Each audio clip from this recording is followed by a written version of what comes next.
I'm here in complete honourable support of anybody, any individual standing up for what's right in their heart, what's right and just for humanity. And I saw a video from a guy in Manchester, who's named as Paul Boyce. I watched it, I saw it, and I thought, wow, it impassioned me, it drove me, and so I thought, well, I'll exercise my right of freedom of movement, and I thought I'd come along and just see what happens, really, because like-minded souls, they just clump together, they stick together, and it's been an amazing day. No arrest, the police have been fine. I mean, in the beginning, obviously, they mentioned that if anyone did any speaking, they were going to close everything down. They've arrested him, so they weren't allowed to set anything up as an official stand. So he exercised his right to freedom of movement, freedom of speech. So he did the movement on a walk by himself. Everyone just seemed to want to follow him for some reason, or just happened to walk in the same direction. And myself, I was lost. I just kept walking around. And then he exercised his freedom of speech, which he did with such passion, such vigour, and such honesty, pure integrity. And the thing that we're in now is an asymmetrical war.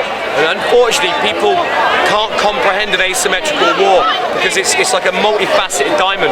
You're attacked on your mentally, spiritually, physical health, your emotional health, your social health, your family, your children, your kids, your education, your business, your financial money. You're being attacked on multiple angles. And what happens, that drives you into this fear, confusion, anxiety, and it feeds the fear seed. Once that fear seed takes a root, it's like getting a virus on your laptop. Really, really hard to get it out. You do a firewall cleanse, you do a virus cleanse, and it pops up in another folder again. And it's like, so you do another cleanse and it pops up in another folder. And that's like fear. It gets itself, it's like an insidious virus that gets inside there. And there is only one virus, that is fear. And the lamestream media, they use the fear propaganda tool to make you acquiesce, to make you scared, to make you easier to control. And the government then come in as a secondary form to tell you what to do. But guess what, guys? You don't close down your businesses. Sorry, let me rephrase that. The government say what they say, they spellcast, like a Harry Potter, they spellcast. You close down your businesses. You decide to turn that lock and walk away from it. But today, this is what the guys didn't do.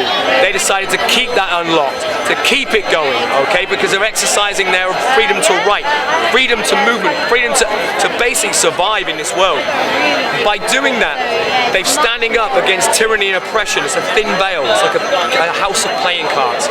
One big shove and it collapses, guys. One big shove. And for me, I've been doing this since May the 16th. I've been on board doing stuff online since April. My father died on the 15th of April. I was already awake. I've been awake for about 23 years and no one's ever joined me, really. It's really hard to find people when you're out in the trenches in the middle of a war. Everyone's everywhere. When the war kicks off, everyone goes in the trenches.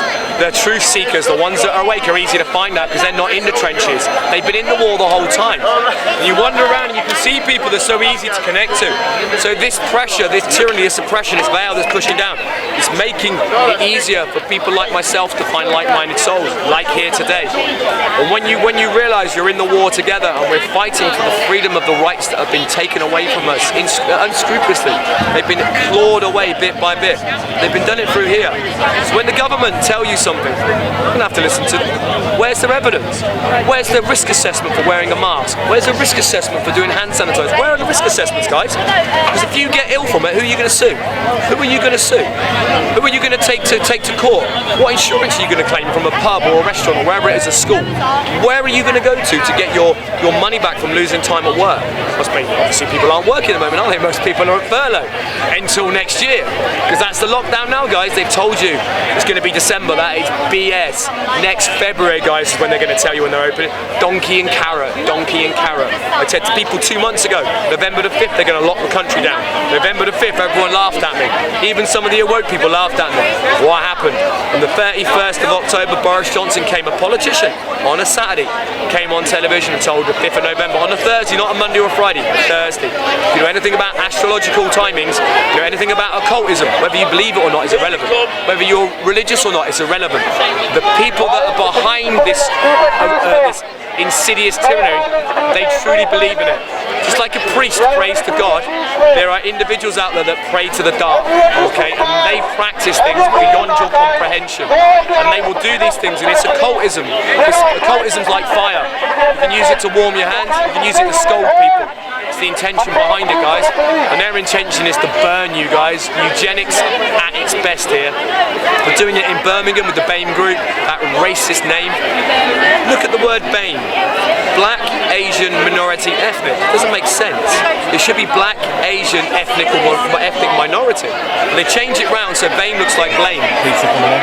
Pizza coming in. Oh, fuck. Okay, well, it looks like the corporate bailiffs have come in to disperse everybody now. So the corporate bailiffs work for Maritime Admiralty Incorporation. They don't work for common law. They keep the peace and that's it. That's what they've done today.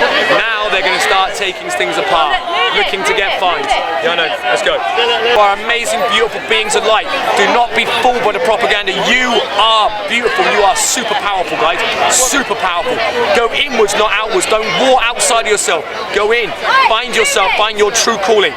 You are beautiful and powerful. Don't let anybody else tell you that. You are amazing. Take care. Take care, brother. Yes, thank you very much. What was your name? Earl X. On the camera? Yeah, next one, man. Earl X. Good enough for Malcolm's good enough for me.